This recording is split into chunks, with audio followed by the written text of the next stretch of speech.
Hi, welcome back to my channel. Today we're going to be talking about the 10 security gaps that most startups don't realize that they have. So, first of all, we're going to be talking about why startups miss these security gaps. So, as many people know, startups are built for speed. So, you want to get your MVP and you want to start moving quite quickly so that you can validate that your ideas are a good one, make sure that your idea is monetizable, and then lastly, start generating revenue based on your customer base. Security at this point feels like a future problem. So, assuming that you have, let's say a handful of customers, you're working with them to understand the product better. So, for the purposes of this example, let's say a fintech company. So, you've got your customer base, they're using your product, and you're getting an understanding as to how the product is good, areas for feedback. You want to be able to iterate and improve the product quite quickly. So security feels like a faraway problem. And then also the fact that a lot of the time people don't have the resources to invest in full-on security teams. Adding to that, like I said previously, you're looking at making improvements quite rapidly. So it's quick to just add a quick tool in, something that will improve either productivity or user experience.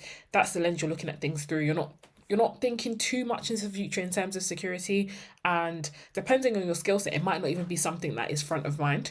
Lockdown showed us that there's some businesses that grew very rapidly in a short period of time beyond their expectations. So whether that's because they caught a viral moment or they addressed a problem that people had, whatever it is, sometimes you can grow much faster than you anticipated, and you can end up with a IT infrastructure that is far more mature than you would have expected at the same stage.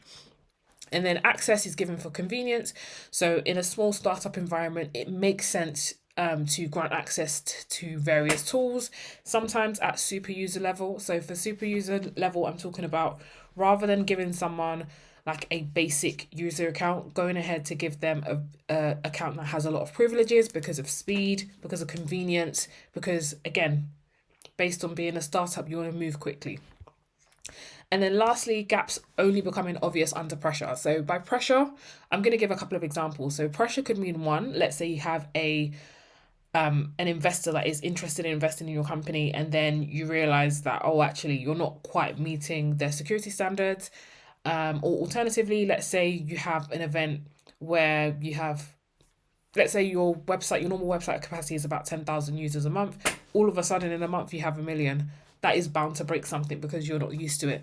So sometimes it's only when you grow rapidly or you scale rapidly that you realize that there's a problem that's unaddressed, namely security.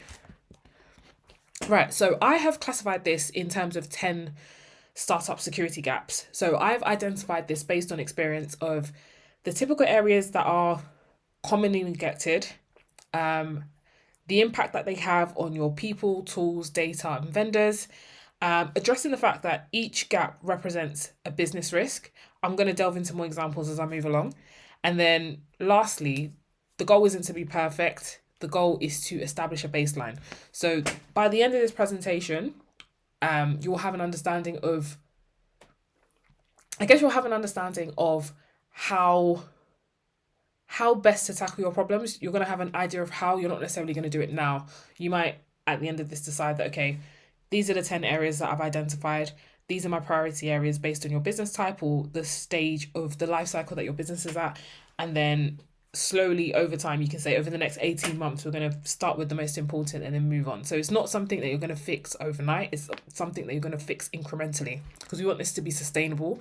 We want it to be non-disruptive to business operations, and then we also want it to be sustainable. It's not going to be sustainable if you have to do 1,000 things at once. And again, we always want to balance security with business as usual. So we don't want it to be a thing where security becomes the work. We want to make sure that security is an enabling feature that is integrated into the normal work and does not take up too much time or is not onerous. Okay, so the first gap is asset visibility. So for a business, let's say an e-commerce business, as it's an easy to understand example, an e-commerce business might have a website as one of its main assets. And a website as one of its main assets, and then maybe some social media pages. If you're not accurately documenting exactly what you have in terms of assets, it's hard for you to create a plan to protect it. So I'll use the analogy of a house. If you have let's say, a 5 bedroom house with a front door, a back door, and then a window for each room, for example, if you're not aware of windows or doors that exist within the structure, it is easy to neglect them. So, for example, you might have the top of the range windows and doors in terms of security, but if you find that you're not locking them, or one is faulty or one is broken, you're not going to have a good handle on protecting them. So the point I'm making here is every single asset that is a contributor to your business success. So whether that is your website, your data, your employees, every single thing that is an asset, something that is helping you generate business value, you need to document it. And then on top of that, you need to also understand where the criticality lies. So if, for example, your website was down for a day, how much impact is that going to have in your business? If you're a business that has a website as a portfolio, so let's say an interior designer that has a website as a portfolio, it's feasible that they can deal without having a website for 1 to 2 days without any significant issues for their business. However, if you're a business that captures payments through your website, your full catalog is on your website, that is a very different scenario. So the point here is to understand what you have, how important it is, and then this is also going to feed into the next stage. So to summarize, if you don't know what you have, you can't protect it. Startups often forget about hidden assets. So in the startup phase, it's easy to say to someone, "Oh yeah, purchase that tool using your personal card, and then I'll reimburse you," or whatever it is. But that stacks up quite quickly. Before you know it, you're not even aware of who your suppliers are, what assets you have. And that's particularly important because if you want to create a plan for resilience, so backing up, we're also going to talk about that in one of the later gaps. If you don't have an understanding of how much, let's say, supply concentration you have with one particular vendor, then it makes it very challenging to replace. So let's say you've got a bunch of different assets and vendors scattered, and you don't realize that, for example, 90% of your tools are with supplier A. That means if anything happens to supplier A, your business is going to be, I want to say, pulled down. You're not going to be able to trade as a business if all your operations is linked into one person, as in one organization. So a good example of this is last year. Was it last year? Yeah, I believe last year. My network provider had an outage. So ordinarily, if you have an outage with your internet, for example, your broadband internet, you'll say, okay, I'll just hotspot on my phone. However, I was also with the same provider for my mobile network as well. So in that instance, I had nothing I could do to prevent that, or nothing I could do to continue working. So those are the sort of things you want to think of. If anything happens, let's say to AWS, and all your cloud and everything like that is in AWS, and then AWS is down, which has happened in the past, what are you going to do? An example of like fixing that would be having a multi-cloud solution instead. So you have AWS, you have Google Cloud, you have Azure. Just splitting up your risk so you can still operate as a business. And then, as mentioned before, SaaS tools are business assets. You need to understand how many you have, what you have in there in terms of data, because that's also a very important thing when it comes to security. There are responsibilities associated with holding data. Social accounts can be critical assets. So it's easy to think of just the day-to-day stuff, your stock and things like that. But how do you distribute? Think of how you market. Think of the whole picture and what you would suffer almost if one thing was removed. And then document what the business depends on. One thing is awareness. A second thing is documenting. And documenting things can have quite a positive effect in terms of generating conversation. Because let's say, as the founder or the accounts manager, you might sit there and say, "Oh, we have a reliance on A, B, and C asset," and then someone in the development team might say, "Actually, no, we need this, this, and this." So, as we do all of these steps, or as we address all these gaps, make sure it's a conversation across the business. It's not done in silos because you can miss a lot. Okay, enough on gap 1. Gap 2, access control. I think access control is one of the most forgotten about but high impact areas.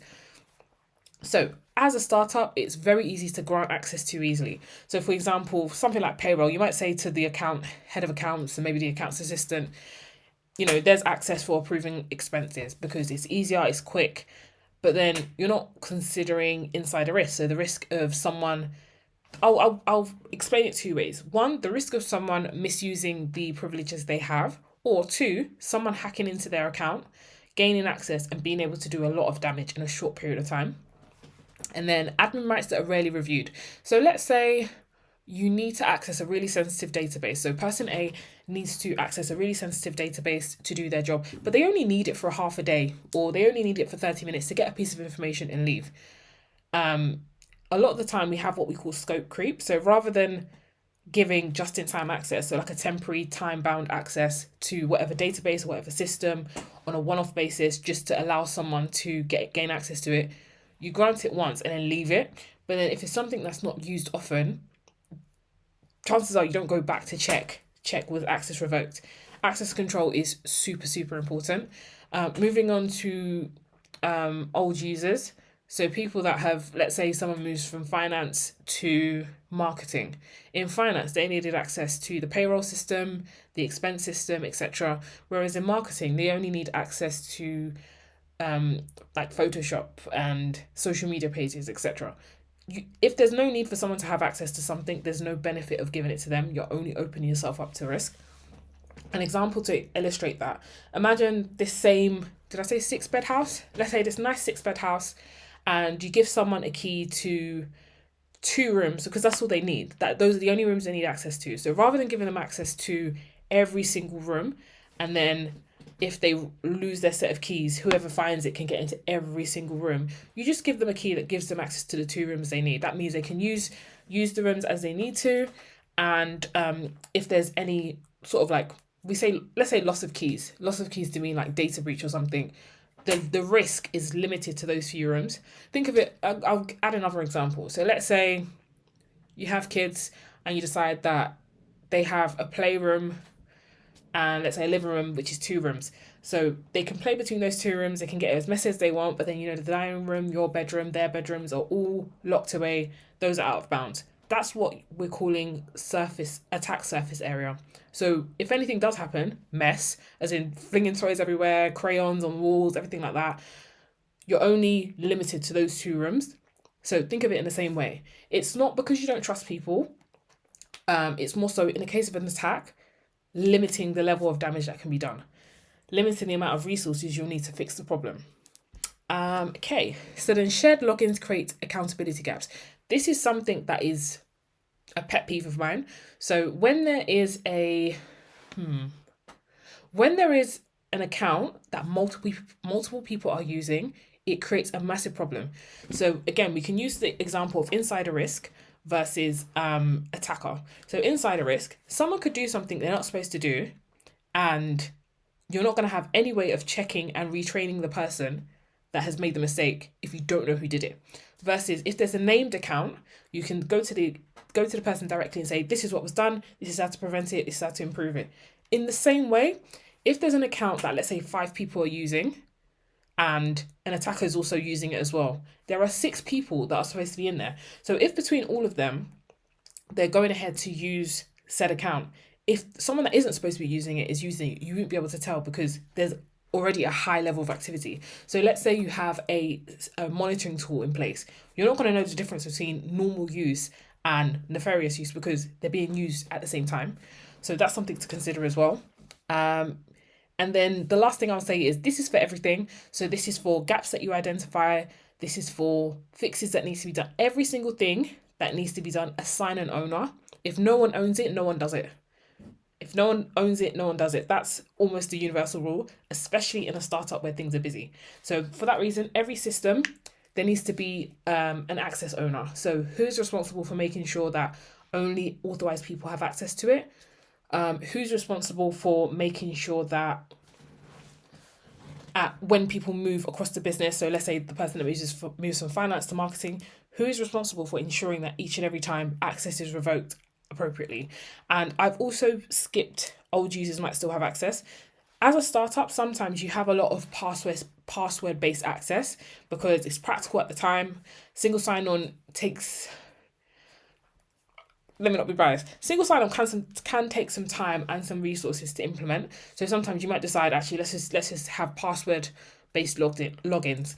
If that's the case and an account is not revoked after someone has left the business, it's possible for an attacker to log in. It's possible for someone that has left the business to log back in. So you want to just be mindful of making sure that your end of access checklist or end of like workplace checklist is very, very quick to revoke old access. Again, just think of access. So imagine if the previous tenants of a house still have access, there's every chance that they come back. Compared to if you change the locks, there's no way they can get in. So that's always the way you need to think of it. Reduce the possibility of something unfavorable happening. Okay, gap 3, this links on nicely with access control. Joiners, movers, leavers. So joiners are people that have joined the organization. Movers are people that have moved from one area of the business to another. Normally, so not don't think of promotions. Think of people that have moved from one business function to another. So marketing to accounting. No, sorry, yeah, marketing to accounting, accounting to sales, that sort of thing, where there's a change in access. Because in an ideal world, you'd have your access control mapped based on two things. So first of all, baseline access. So what does everyone need access to? So that's like, like Word, Google Workspace, all like the common things, and then the role specific things. So role based access will be like file shares related to specific products, file shares related to specific job roles and things like that. So access changes when people change. So someone has joined the organization, they need their baseline access, they need their job specific access. Movers, they need to have their old access removed. So they need to have their old keys taken away from them and they need to be issued new keys for the new rooms they have access to. And then leavers, all their keys need to be removed and as quick as you can, because there's an opportunity for like an attacker to take the keys or whatever it is. We need to reduce that window, reduce the impact of any damage. And then new starters need controlled onboarding. It needs to be systematic. You need to have it down to a science. It can't be random, because when there's a level of randomness, that introduces the opportunity for mistakes. So in an ideal world, you'll have a ticketing system and you'll have a checklist of different things, and then someone will go in and say, yep, done that, yep, done that, yep, done that. And in that, you want to create an audit trail. You want to make sure that people are aware of what needs to be done and they're also documenting that it's been done. So then in those cases where it hasn't, we can see that there's a breakdown in process and improve the process. None of that, audit trails aren't to get people in trouble. Audit trails are for investigating and improving on what we're doing. And then role changes should trigger access review.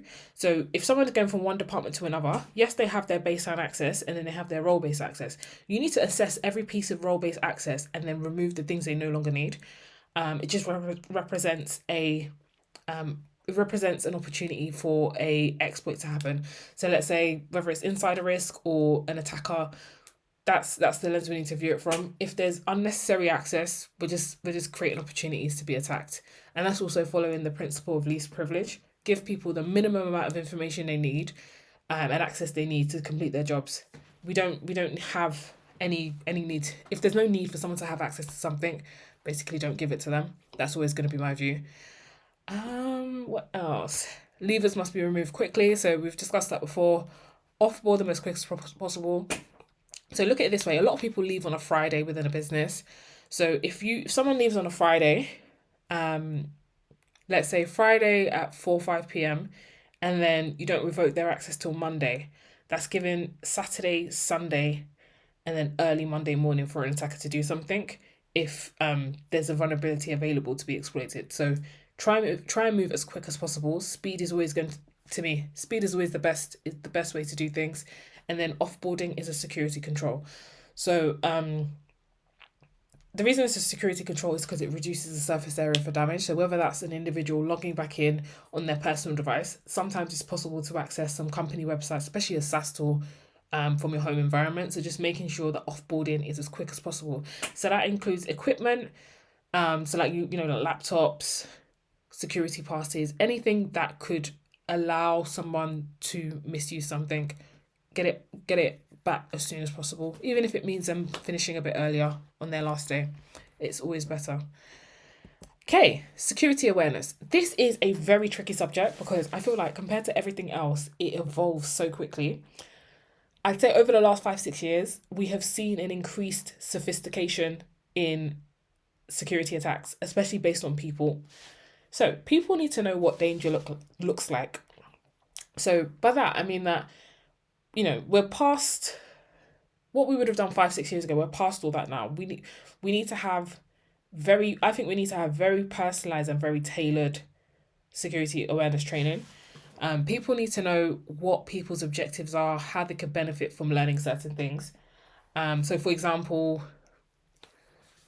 let's say on LinkedIn, being very specific, let's say a developer, being very specific about the tools that you're using at a specific environment. What you're doing to an attacker is that you're providing them with information that will make their attack more tailored. So rather than just kind of throwing things at the wall, hoping something sticks, the attacker can be like, okay, I know they use this program, I know they use this tool, let me start there. So it's like, for someone that is, depending on their objective as well, for someone that is not that motivated, you're narrowing the scope of their attack and you're saying to them, start here, you're going to get much further compared to starting somewhere else. In a similar way, something I actually like to do is that when I'm developing training decks, I try to make it as relevant to everyone as possible. So rather than just saying and making it company based, I zoom out a bit and I say, okay, what are they likely to see in general? So for example, a common one, especially with like, let's say, secretaries, salespeople, receptionists, pretending to be a CEO or pretending to be C-suite and then sending messages asking them to do urgent tasks like buying gift cards or something crazy like that. Because in terms of panic, social engineering is about being emotional and making people panic. They'll think, oh my God, that's my boss, I need to get it done quickly. They're not going to look at it and think, why would they be asking me this? Let me verify, let me reach out.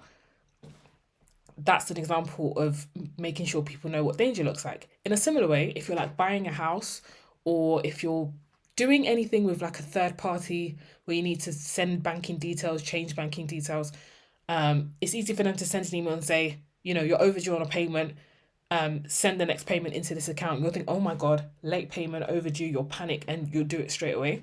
So I think it's important in this to make sure that people are aware of the small things that could trip them up, so they're not thinking too much of how it's done, but just more generally what they'll try to get them to do.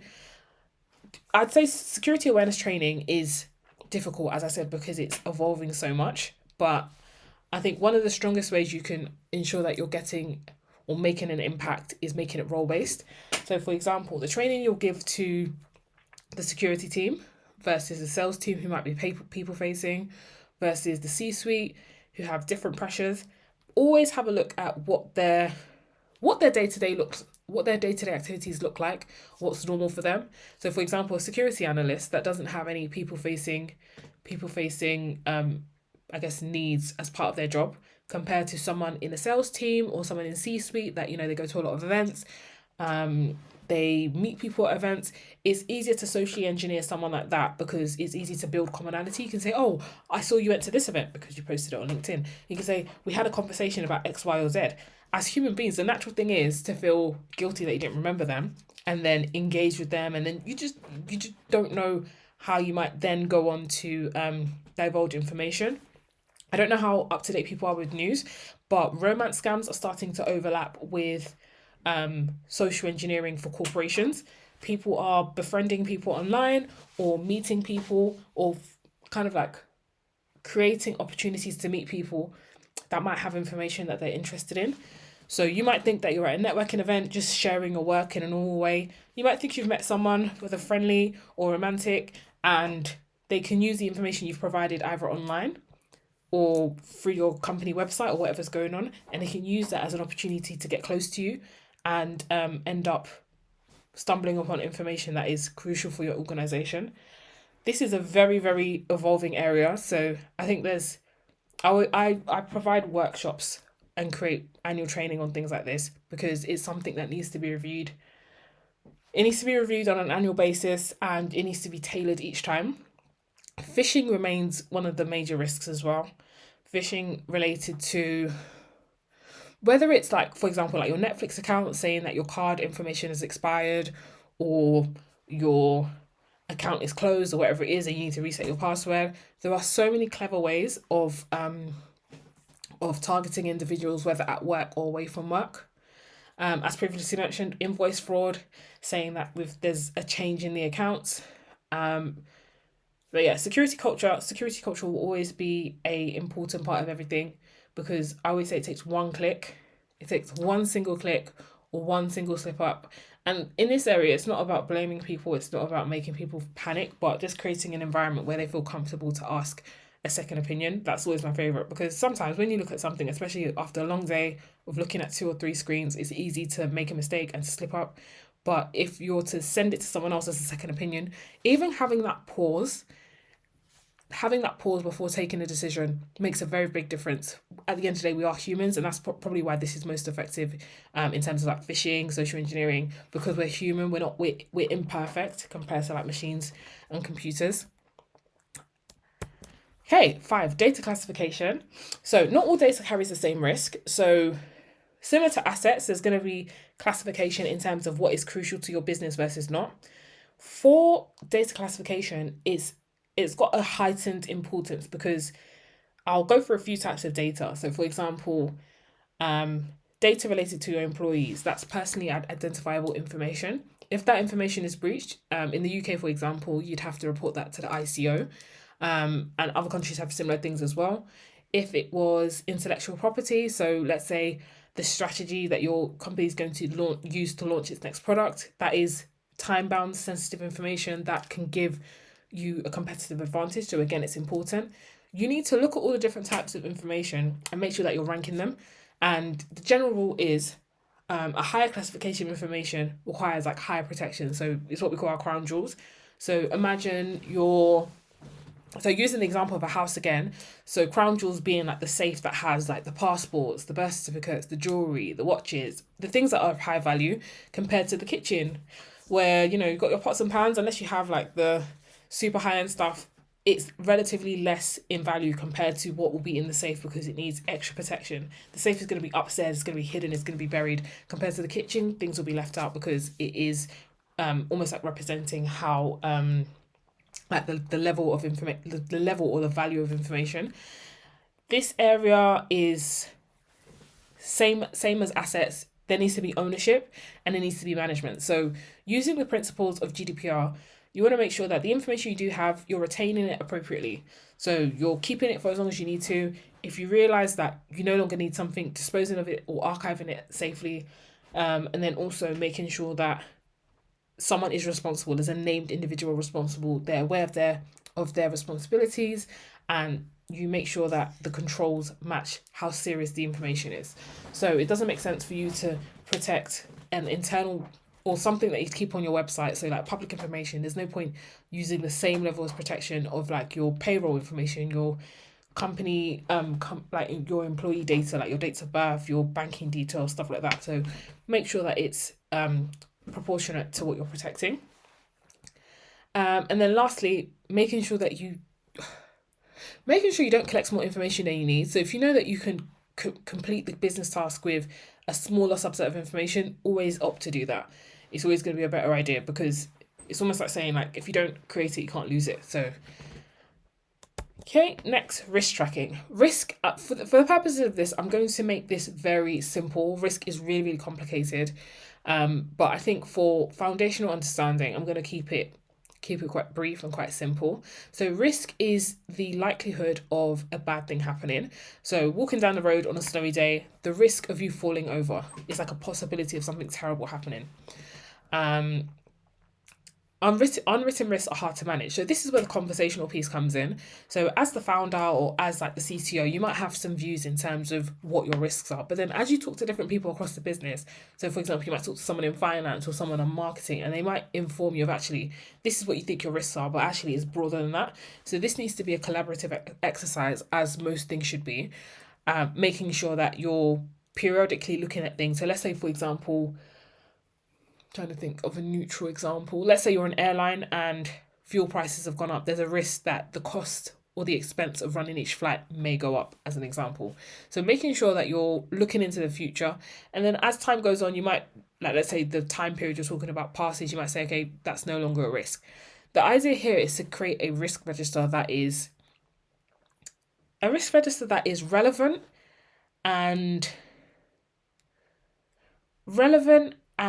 considered. So rather than having, because I've seen a lot of risk registers over the years, and they are these long documents with like loads of rows, and a lot of the time they're not managed or kept up to date. So people don't really want to look people don't want to manage it as much because it gets really overwhelming. So rather than having something that is not really checked often, try to be high impact. So you can create groupings and like have themes rather than having like loads of entries. But the point is, you want to make it easy easy to manage, especially as a startup, and you want to make sure each thing has a good reason for being in there, rather than just having things in there for the sake of it.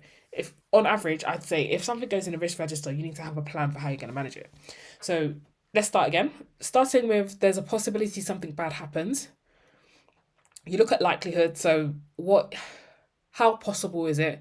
And then impact, what is it going to do? So by the end of that, you should see how much of a problem it is for your business. So if there's 5 different businesses and there's like one risk, they're going to interpret it in different ways based on their business. So let's say it's a risk that is concentrated in, let's say, the States.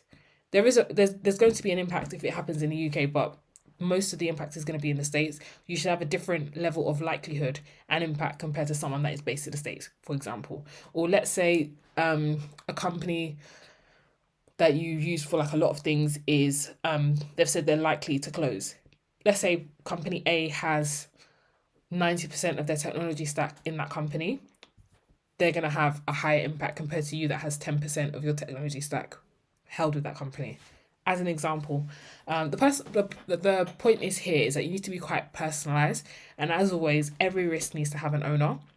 And then in terms of risk treatment, generally we have accept, so just taking it as it is. So those are going to be for examples where there's no alternative, there's nothing you can really do about it, you just kind of have to deal with it.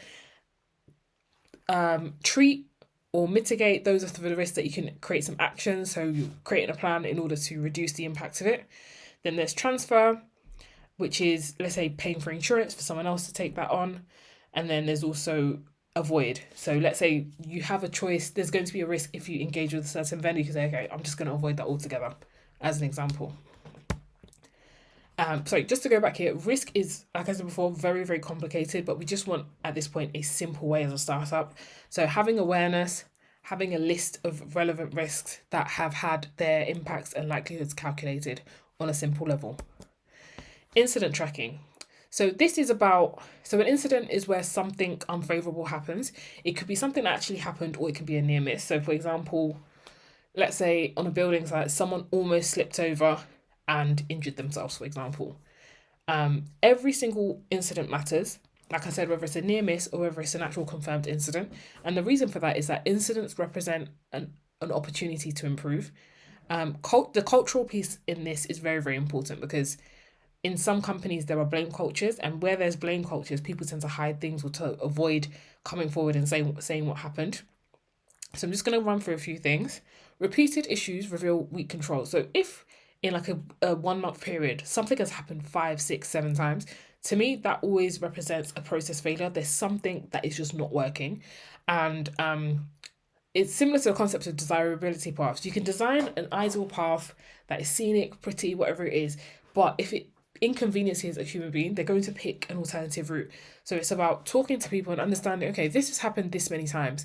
What are the blockers you're having? Because I feel like sometimes when you're not so close to a piece of work, it's easy to design something and assume it's going to work. But from experience, I feel like it rarely works as you design it to if you don't involve the people working with the thing day to day. So that could be something more practical. It could be, let's say, the IT ticketing system. You've prescribed a certain way for it to be done, but it's never done that way. Investigate why. Most importantly, incidents should create a lesson learned. So at the end of something, we always want to break down the issue and say, okay, is there an opportunity for us to learn here? And then based on lessons learned, you create some actions of how to improve the process, whether it's removing something, adding something.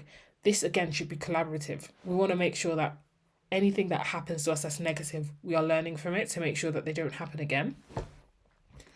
And then actions, like everything else, it needs to be owned by someone and then tracked within like your ticketing system so that you learn from it and you close it in a timely manner. Operational resilience. So I think it's fair to say that everyone is aware a cyber attack will happen to most people, or business disruption will happen to someone at some stage. The idea isn't about avoiding it altogether. The idea is about recovering. So having an idea, so this is based on your asset visibility. So based on that, you're going to understand what your critical processes are, what your critical assets are, and based on that, you'll be able to create some alternative planning. So whether that's backing things up, um, recovery processes, testing them to make sure that if something does disrupt, how soon can we get it back up? So let's say your website is down, how quick can you get it back up so that people can order again? Or if it's also about key person dependency. So as startups, that's very, very common. Having for each crucial process, making sure there's a deputy that knows exactly how it needs to be done. So if there's absence, someone suddenly leaves, or any other emergencies, you have the ability to continue as a business. And this is all quite like system and process based as well. And recovery shouldn't be theoretical. Recovery shouldn't be, oh yeah, we think we can get the system back up in 10-15 minutes. Test it. Testing always reveals where your deficiencies are. So let's say you say that it's possible to recover something in 15 minutes. You try it, it takes you 5 days. Those are perfect examples of why we need to test. In terms of like testing frequency, it's very, very personalized. But I think to me, it should always be proportionate with how important it is. So going back to the example of the interior designer versus the e-commerce brand, the interior designer can live without their website for a couple of days. But the e-commerce brand, they need to have their website back up within the hour, if that. So as an example, that's kind of how you should balance things. Vendor risk. So in line with like your asset visibility and in line with your asset visibility, sometimes your vendors form a very, very important part of your organization. Like they're a key, I guess, like a key dependency that you'll have. So, for example, a company that rely on AWS for their technology stack, AWS represent a key vendor. So your processes, your assets, and your vendors, those are three things that you need to have a strong grip of in terms of understanding how critical they are, how easy they are to substitute, and then also making sure that their security practices are up to scratch. So in recent times, we've seen time and time again where an attacker has used a supplier to gain access to an organization. So it's not good enough for your security to be good. Everyone else that has like a feed into your business also needs to be strong. So for example, let's say a SaaS tool that uses a code library that's vulnerable, that has vulnerabilities. Every single individual company that uses that code base will also be vulnerable. And then it just takes the attacker either one, randomly trying, or two, noting that, people on LinkedIn that works at your company say that they know how to use said tool. And then before you know it, they've taken down a bunch of people based on one vulnerability. So that's why you need to understand who you have as critical vendors and make sure that their security is up to scratch. Threat awareness. So I've had it so many times where a news release comes out and the first thing you see is, Microsoft vulnerability or whatever it is. And you panic because you're like, oh, okay, this is a piece of news. How do we find out if we're impacted? You need to be able to triage quickly. So by triage, I mean similar to like when you go into a hospital and they have an assessment. How are you feeling? What's this? What's that? Like, go through a list of understanding how bad is this? Are we impacted? How do we resolve this? You need to be able to do that process quickly because as a startup, you don't always have that much time, or time is of the essence. So you don't want it to be a case where you're spending hours of the day, especially if you just log in. I've logged in on some days and seen that there's a vulnerability, and if we didn't have certain processes in place, it would have been difficult to find out how you're impacted. So this is linked to asset visibility. So as you're listing your assets, you should be listing who your vendors are and also like versioning. So for example, if you have a specific code library in use or like reusable component in use, you need to list what version you have, when it was last updated. You need to have that level of detail. So then if a threat comes in, you can pull that information up. These websites like NIST, vulnerability database, you can pull that up, compare it to what you have, and quickly know that you're not impacted and calm down because the point here we are inundated with news, and you don't want to panic over every single thing. You want to have time to run your actual business. And then it's also about sharing the knowledge of the process across the team. So anyone within, let's say, the cyber team or developer team can sit there and give you reassurance that no, we are perfectly okay, or actually yes, we have an issue, we are impacted, and based on how severe it is, so like the threat rating, we need to resolve it in, I don't know, a week, 2 days, 1 day, whatever it is. So I feel like in a era of a lot of information being available, this is going to be really important to making sure that you don't panic as a business. Okay, so this is a 10 gaps in one view. So these are all the gaps that we've discussed so far, put into a diagram to kind of show you how they have a relationship with one another. So for example, asset visibility is linked to asset control, knowing what you have and who has access to it. Access control leads on to joiners, movers, leavers, because if you have access creep, that's going to impact your access control and also your visibility. And then who has access, what they have access to, links to security awareness, because that kind of shows the path that an attacker can use to move along. If you detect that there's an incident whereby the joiners, movers, leavers process isn't being used properly, again, that's linked to awareness and incident tracking, and then risk tracking. And then operational resilience, your ability to continue. That's linked to your vendors, that's linked to your assets, that's linked to threat awareness. They all are linked to one another. There's a relationship with all of them. And that's why I started with this 10.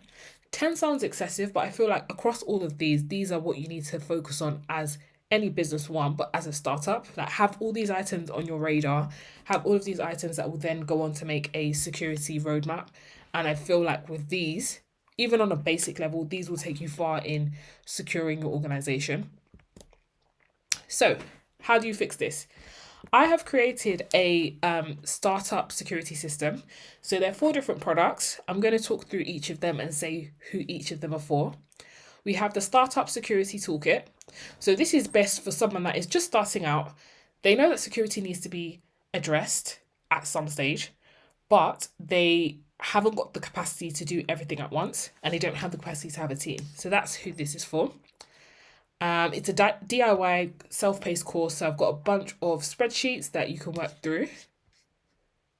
Next one is the implementation kit. So this is for people that have more of a technology background, you have an understanding of cybersecurity more generally, and you need more practical things to help advance what you have in place.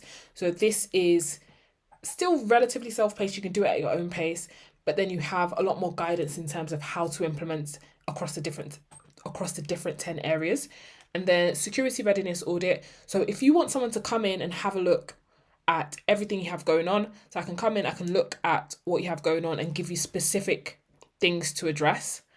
This is a more, almost like a finer tooth comb to go through what you actually have implemented already. So the first 2 are for things when you're, still at that implementation stage.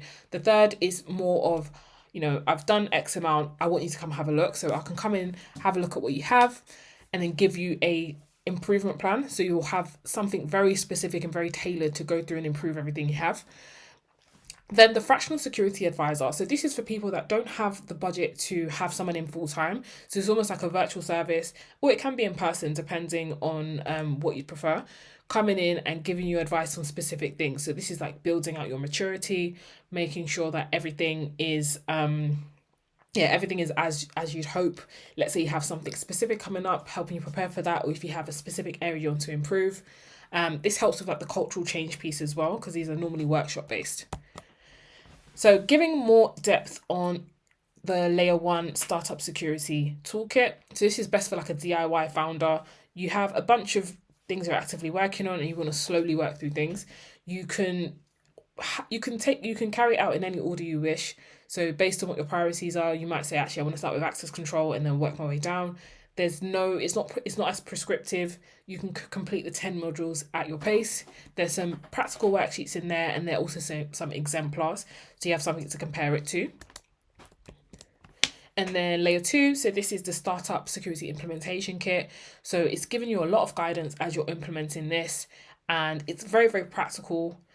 It will move you from having like slight knowledge to building that depth. So you're building your security maturity over time.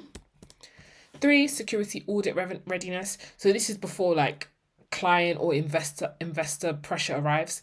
So let's say you want to make sure that as you go into these investment pitches, you're confident in what you have in place, giving you areas of improvement. So it can kind of serve as like a rapid improvement plan. You can have a look and say, okay, in the next 90 days, these are the things we need to fix before approaching person A, B, C.